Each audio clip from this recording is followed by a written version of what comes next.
Fiskegrateng, or fish casserole. I absolutely love it. Very Norwegian, like it's become one of my favorite dishes, my son's favorite dishes. Super easy, you just have to have the right recipe. We are gonna use our brine smoked salmon, warm smoked salmon. So it's a really intense tasting salmon, fabulous. Pan frying all the vegetables is key. Today I'm putting in carrots, onions, leek, garlic, and I have some spinach. Very important to have warm milk when you make bechamel.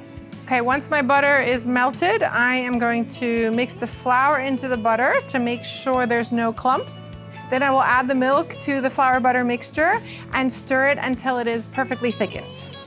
We can add all our vegetables back to this. Spinach, pasta. You can use any kind of fish in this. Now, you could eat this just right now as it is, like a pasta dish. Just put it on a plate and eat it. But we are gonna be uber American and we are gonna put cornflake on the top. And now it's warm and ready to eat, but if you pop it in the oven for just 10 minutes to let it sit and to get the cornflakes sort of extra crispy, crunchy, then family dinner is served.